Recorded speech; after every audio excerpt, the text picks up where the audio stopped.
left in this world of AI and software is emotional connection. Tech is moving so fast that you can't even stop and look around. It's like every new release is undifferentiated and could be replaced tomorrow.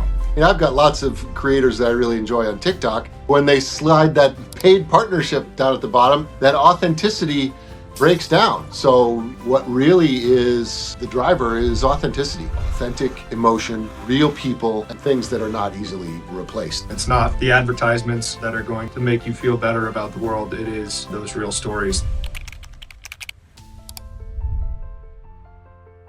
Welcome all. My name is Matt. I'm one of the co-founders, along with my father, Dean, of the Hero Network. And today is our entree into long-form content. We're going to be talking about the role of entertainment in marketing, specifically in marketing content. What we're doing is making commentary around shifting technologies, shifting entertainment models, what we are building as a father and son and a lean team with the AI tools in practical application. Yeah. Comment on the market that we operate in, right? Content as marketing, differentiating yourself from the ads that we see day in and day out that don't really land with their audience. And taking the time to share in a forum like this, outside sort of our back and forth texting. Hey, did you see this?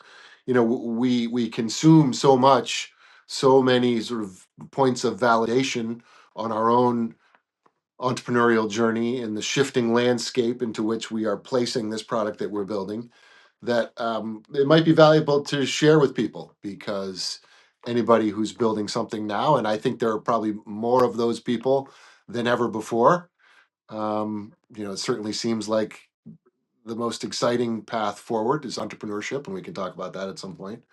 But to share a little bit of our practical observations while we're building this tool. This is fun. Let's get going. You and I are building something fun, as a lot of people are, with these crazy AI tools, and the world is shifting beneath our feet, which is exhilarating, mind blowing, and a little curious at times. Just the speed at which we are making discoveries and implementing, building our startup in our own image. It's really unprecedented, obviously, and we see a lot of TikToks about how people are engaging with these new tools, and we are perfect examples. So we'll see if we have anything to share for the public at large. This is going to be a fun conversation. Video diary of sorts, too, for us. Something I'm sure that we will look back on at the end of this adventure and be able to reflect on exactly that moment, and hopefully some of our learnings and feedback can be helpful for other people too. Yeah, and like you say, for posterity, if nothing else, we are a father and son founding team, and which is a lot of fun. It's a great joy for me on any number of fronts. And we're building something together. And it really has sort of boiled down to you and me and our creative guy and these incredible AI tools that you really have embraced over the last year or so, I guess. We think about what has been made possible since that first ChatGPT 3 launch. What was that, 3.5 years ago, I guess? And we were certainly on it at that point, and we have used it as much as we could, as the tools evolve. But I guess it was really sort of a year ago when you took a shot at building a platform in a weekend, right, with Bolt. Totally. The only moat left in this world of AI and software is emotional connection and how you make people feel about your brand, and about their peers who maybe are also using your products and consuming the same media. You have to create some sort of platform, relationship driven connection between people who support you, because there's strength in numbers, and there are infinite ways that you can do that, but advertising is effectively dead. They no longer run quote unquote advertisements on YouTube. They just take an entire piece of their content and just start running that as ads, and they will really quickly learn, whether or not that piece of content is valuable to the audience, and there's not even any like traditional CTAs or things that would immediately think you would immediately think makes it an advertisement. And that's how he's attracting an audience, is actually paying for them to just view his content. That's really interesting. I mean, we are all so sophisticated. We can tell immediately when we're being sold to. I mean, I've got lots of creators that I really enjoy on TikTok. When they slide that paid partnership down at the bottom, it's that authenticity breaks down. So, I understand it must be a challenge for them to sort of monetize their following. But you're right. It's about that authenticity. We hear that buzzword a lot, but it's about affinity. I care about this person, and I think that that can be extended, from brands to entertainment. That is, a curious thing that we're hearing more about is sort of this affinity economy. Entertainment as a retention strategy. Brought to you by has been around, I guess, in sort of an underwriting fashion for a long time. But now we're seeing brands, actually put money into production of entertainment that is not an infomercial. It's not product placement. The Pepsi can on the table in the shot. We can see that for what it is now as well. It's more sort of brand aligned. And you mentioned Dirt. I mean, that's one of our favorites. You told me about Dirt. Why don't you launch into that one? Yeah, Dirt is pure entertainment, in one of its best forms. Huckberry is a apparel manufacturer, domestic here to the U.S., who has created this series called Dirt, where the host of the show um, is just wearing their clothing throughout each episode, and it's much like Anthony Bourdain's No Reservations, right, where they are just going around exploring food cities and cultures, and instead of directly selling this is sponsored by this brand, uh, there's a great little YouTube shop feature, and that's kind of the only monetization that is immediately visible to this content, which they are obviously investing quite heavily into, just from a production standpoint, is being able to click through and purchase the things that you see in the show. Fascinating, development. We wonder what the ROI of something like that could be. It is evergreen content, as we call it, so it can be continued to be found for years and years to come. As long as they continue to sell those products, that piece of content could continue to benefit their bottom line. Yeah, and you mentioned, it's a YouTube series, and so it will stay there forever and continue to be discovered. I didn't know anything about the Huckberry brand, maybe not my demographic, or I'm not sure, but you turned me on to the show, and I have such an affinity for the show itself that, it inspires this appreciation for the brand that brought it to me. And it's not a hard sell at all. If that were sort of a traditional TV show with, embedded 30-second spots for the Huckberry raincoats, whatever it is, we those just whiz over our head. We just gloss 100%. over at commercials now. But instead, it's a completely different shift. You talk about building brand affinity. Well, you've just given me a gift. Basically, you've just entertained me for 30 or 40 minutes. I appreciate that. It is sort of a quid pro quo. I'll take a look at your brand, or at least be open to your brand messaging. I think that's really fascinating. And Yeah, we've been telling everybody we know, you got to see this show. It's fantastic. 100%. I've shared it with half a dozen people at least. And even if you are not maybe the target demographic for the apparel, you are aware of the brand and maybe could purchase it for somebody else. And just that sort of level of brand awareness, where we have become proactive advocates of this brand just because of the entertainment that they are able to provide us, it is really powerful, and something that I don't think any of the traditional marketing efforts, CPAs and CPMs, can really even calculate. So, investing in that content to differentiate their brand and create a rabid fan base, that seems like the only way forward.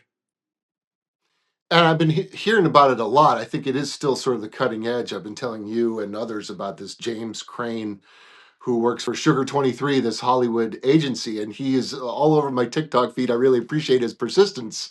He's like, I'm telling you, this is the golden age of the entertainment industry, because primarily Hollywood, and these institutional, companies no longer own the distribution. Obviously, social media channels and YouTube, I mean, quality content can reach anyone now. And the economics have been completely, overturned with smartphones, with distribution available to anyone. Really, the quality of the content rises to the top. And those are opportunities for brands to align with that content and get the uplift, get the wind in their sails without having to foot the bill many times, for all that overhead. They can help fund projects, attach their name to projects, be sort of on the lookout for emerging properties, and align themselves with that in sort of a vibey, sort of brand aligned way. It doesn't have to be a direct corollary, which is it's just really fascinating. Yeah. Uh, Tell me about your most recent example yeah, of, well, of there, a nice tee up.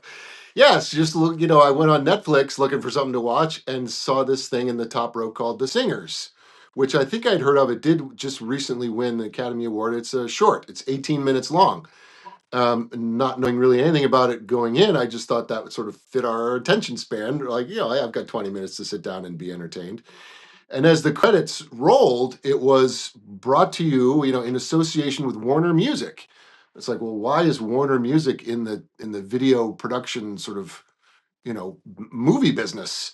And they're not. But it was a song. It was a movie about singers, and it takes place in a bar. And with some subsequent research, the director of this short film found his talent on social media, from TikTok and sort of undiscovered talent. So completely fresh faces, and it seemed like a series of shorts almost strung together with a great big payoff at the end.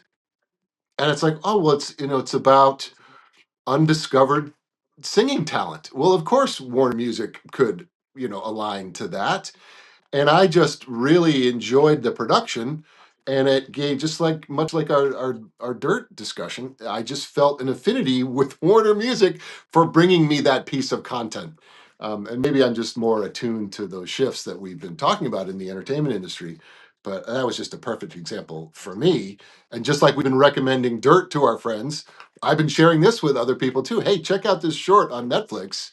And so, when we hear about the new opportunities for creators, for storytelling, for brands, not just big budget brands, traditional, institutional, but even, small businesses, can start creating content now and take advantage of these distribution avenues. Yeah. The best way to connect with somebody is through their emotions. That's what you're trying to do with sales or any marketing. And it seems as though over the past 20 years, I would say, kind of since the rise of smartphones and just our hours per day has increased so drastically on these devices that we've become really attuned to immediately skipping ads or just turning off that part of our brain where if it feels like an advertisement, no matter who it is, I'm not going to take it to heart and I'm not going to invest, my emotions into understanding what they're trying to communicate to me. So it's almost like a back door for these brands to get into the hearts and minds of their audiences through pure entertainment. Yeah, give me something. I mean, all of us on YouTube or anything else, just wait for that skip button to pop up. 5 seconds is all I have to endure before I can get by this. We mentioned Netflix. I mean, obviously, it's a foundational player in our entertainment ecosystem, but they show me ads. Like, I already pay for a subscription. I don't know, it must be the lowest tier. It's 10, 12, $15 a month, and they just hammer me with mid-roll ads, and that just really turns me off. I would much rather watch, a sponsored, a brand aligned, property than just be confronted with, pharmaceutical ads halfway through this entertainment that I'm trying to watch. Like, we're just we're not going to stand for that forever. It's just super annoying. Yeah, we did do some back of the napkin math on that Dirt series and tried to, break out the ROI maybe of their viewership, and I think that we decided it was around six figures maybe to send a crew to a remote location, housing and all of those elements. But it looks amazing. Like that series could not have been filmed any better than it currently is, right? And if that's sort of like the peak, I would watch that on Netflix, right? I would watch that series on Netflix. If that's sort of the most you need to spend to be able to create a quality of product that good, um, why are we receiving ads like that on a platform like Netflix? Right. Absolutely. I mean, very light production, and that's a nod to technology as well. Like, you can put production equipment like that in a couple of backpacks. Maybe that's sort of underselling the quality of that production, but we see it with our DSLR friends. That's where it started. You didn't need to show up with a truck full of gear. It's everything you can carry. And now with iPhones, smartphones, which is certainly where Hero Network is playing. What really is the driver is authenticity. And to your point, does the emotion come through? Do I believe this is real? In this crazy AI world we're living in now, where we're so skeptical of our feeds that we literally can't believe our eyes in many cases. And you say we're getting turned off to advertising. What we are drawn to is authentic emotion, real people, in human moments that we can identify with. And so, to put these tools in the hands of regular people, bypassing the traditional Hollywood machine, I think is really exciting. I think I shared with you that, sorry, this reality show on Instagram about the record store in New York City. Fascinating stuff. The guy's just obviously just hanging out in this record store with his iPhone as people come in, customers, characters. It's like that old High Fidelity, the John Cusack movie, right? A single location and the people that come in and out, you can really become attached to it. And that's something we've talked about, for years as we've seen the vision for Hero grow. Like turning your small business into a reality show, inspiring real affinity for who you are and what you do. That is really sort of the essence of what we're after. 100%. It turns every single brand, regardless of size, yes, we talked about the democratization, into a media company themselves, right? So, something I came across this week is the investment of by universities into their media programs. Um, everybody sort of has the same hardware in the university space. They have the nice dorms, good facilities. What do they make their potential new students who are about to make, a $200,000-$300,000 commitment feel through how they're portrayed in the media? Right. So yes, with sports and NIL, that's a huge draw for a lot of people. But I also think that it opens a door for smaller universities who maybe don't have the sports programs. They need to be really thoughtful about how they're presenting themselves in the media, and investing in that, or they're going to get left behind by the team or the universities that do have that competitive edge of the big draw to sports. Um, yeah, kind of a change of that entire industry as we also see education broadly being disrupted. What is going to be the difference to continue to draw students to these universities? I think it comes down to telling your own story. And we preach that all the time. Like, the story that needs to be told, whether your own or that of your volunteers or your employees, or what makes you special. Everyone does what they do, ideally because you believe that you have a unique story, a unique positioning, and the tools now and the distribution allows you to tell that. I remember your sister chose her college. You talk about universities and their own branding because she saw somebody in the library taking a snooze.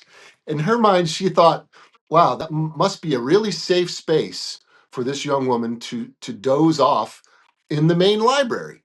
Now that is such a, a little esoteric little wrinkle of impression, but it's what sold her on that school. And if that university really wants to portray, hey, we are a safe space, people can sleep in our library, like the agency would never craft that on a storyboard, but you could capture it through the iPhone tools, or some sort of student media production, or and that's not to say that that's in effect less effective in any way. That's the kind of little detail that you could insert to tell your own story, is my point. Yeah. We've been on this entrepreneurial journey building towards a vision for a number of years, and it is really interesting, gratifying, exciting to continue to see the entertainment industry, or the tech industry sort of fall in line with our perceived place in it. You know what I mean? It's like Yeah. all these proof points along the way. It's like, oh, yep, you see that? I was thinking that exact thing, and there it is. It's a continued validation in what we're building. Was just and it's just moving so fast that it adds a real level of excitement every day. So fast, right? Tech is moving so fast that you can't even stop and look around, right? It's like every new release is undifferentiated and could be replaced tomorrow. Um, you had sent me that really interesting tweet of the individual or firm who vibe coded every single Y Combinator submission to spring of 2026 in about 48 hours, right? So he had backwards engineered every single one of the awardees of the Y Combinator grants. Um, that's just proof that it's not about the tech. And to circle around to the points that we opened this conversation with, it's all about how you can make people feel when they interact with your product. Yes, is it solving their problems? Is it intuitive? All of those sort of foundational elements that are also easier than ever to achieve these days. But how are you differentiating yourself in terms of distribution and then retention? How are you engaging with your audience and making sure that they feel seen and also that they want to be aligned to your brand through the content that you're putting out, and yeah. And affinity economies, right? We want to belong. It's sort of the foundational human desire is to be part of something. And it just makes brand that much more important, where the tools are less so, tools and features. And we're seeing it now. Like, we are just sort of building what we need inside this platform that we are crafting towards our vision. And we're sort of supplanting some of our SaaS expenses, where we might have had to go sign up for a service and integrate an API. Now we can sort of build exactly to our use case. So many products try to be everything to everyone, understandably so. But we can be pretty narrow in our needs, and build those things. So in a way, that's very freeing. In a way, it leads to some trepidation, because anyone could do that. So what continues to differentiate Hero Network and what we're building, and every time one of these things drops, it's almost like, Matt, it didn't just kill us, did it? It's like, nope, because we are all about amplifying human connection and community storytelling and things that are not easily replaced. So to your point, the moat is not going to be tech, software, features. It's around alignment. It's around community. It's around feeling good. Back to the dirt, connection, feeling good about what you're consuming, and that affinity that you're building for that brand, or that production company. Yeah, I think it's easy to be dejected by all of these increases in technology. um, you are looking over your shoulder constantly to make sure somebody is not solving that same problem that you are. But I still feel strongly that it takes years of understanding the problem to be able to solve it effectively. So it's not some person on Twitter that's going to vibe code, the perfect tool for the solution that your product solves. It really is understanding, what fits the needs of your customers and yeah, the problem that you inherently have yourself. So I would love for you to share just a bit about how we're going about differentiating our brand, sort of working using our own product to create content that does differentiate us from other software platforms. And yeah, share a bit about the Blue Ox. TikToks to that effect, like entrepreneurs, founders, solve your own problem. That's a great place to start. You mentioned sort of subject matter expertise, knowing what the tool should be able to do, from that firsthand experience. And that's what we're doing with Hero Network. And we've just got a great example out of the gate for community storytelling.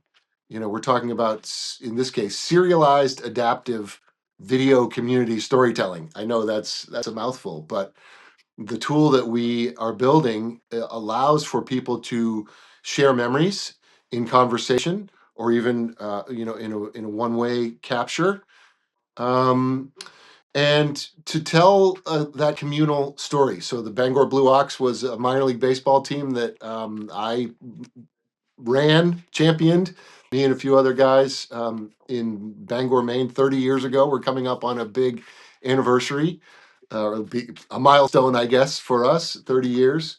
And there's a Hall of Fame connection. So this was brewing, bubbling up just as the Hero tool was really ready for deployment. And I thought, wow, what better opportunity for me as a co-founder to really become a power user of our own tool and to tell this very personal story. And I just think it really flows in that what we were trying to do is build a tool for people to tell their own stories. Nonprofits, trade organizations, destination marketing organizations. Again, they know the stories that need to be told. They know the stories they want told. I know the story I want told, and I'm using our tool to do it. And with you on the product side and me on the content side, it's really an interesting dynamic to say, hey, Matt, late night peaks, doing little late night messages to say, hey, Matt, could you build this tool? Could we add a button here? Could you have it do this? And to have you sort of put that into the product roadmap, yes, that's an easy fix, or let's table that, is just an interesting dynamic for us. And I think will really give us that user feedback in short order. I mean, for the past several months, as this thing is getting closer to market, we have been looking for those initial customers to engage with the tool and to give us that feedback. Well, we're just accelerating that process because I know what I needed to do, I know what it's missing, and I can give it to you, and we can round it out in a pretty efficient way. Absolutely. And what we're doing is effectively lowering the bar even further for companies of all sizes to be able to differentiate themselves with content. Where this conversation started is look at these two great brands between Warner Music and Huckberry who are creating content that is different.